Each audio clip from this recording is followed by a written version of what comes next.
actually can go up higher than this. I don't like this for new construction, especially as in a remodel, because there's usually more involved. That's a long story, but this is a good rule of thumb guide to take with you. I used to have this on my business card. People to this day ask me for my business card so they can have my rehab guide. You just thought it was because they wanted to talk to you. I know, they like me, but they didn't ever call me again. But these are good price points. So let's just take 1,000 square foot house. I'll run through these numbers real quick so that make numbers easy. 1,000 square foot house, if it's a MACAB, $6,000, right? 1,000 square foot house, you need a full cosmetic rehab, $16K. Getting into the remodel, we're replacing a lot of the mechanicals and systems and structural stuff. Well, not structural, but like the, maybe siding or roof. $31 a foot, $31,000. Restructure, $60,000. Does anybody with experience, I love people that don't agree with me, but this doesn't happen very much with this. Does anybody see anything that looks off the wall here? Like, does this look reasonable? Sure.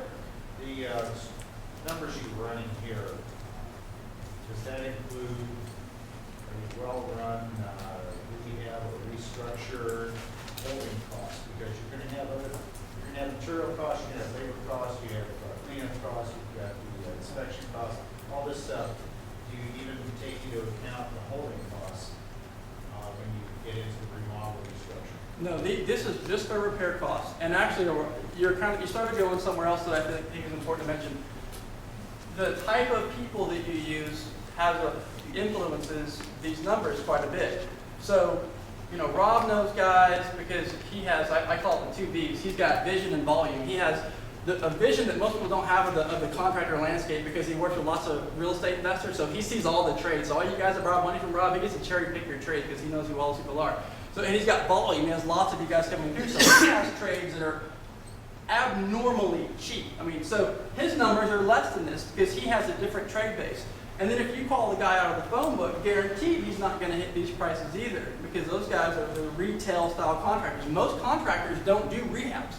They go renovate, your kitchen or your bathroom or, and that's a whole different game than a vacant house rehab. This matrix is not the detailed matrix. This is when you're first walking into a house and you're looking through it and saying, all right, Ballparking it. yeah, how am I going to get, how much is the repairs are going to cost? Does this number even make sense? If I'm going to plug this into my calculator, how am I going to know exactly what to offer? Because you guys know when you make an offer, you take the after repair value, multiply it by 70%, and then subtract the amount of repairs, and then whatever's left is what you offer. That's kind of the quick down and dirty.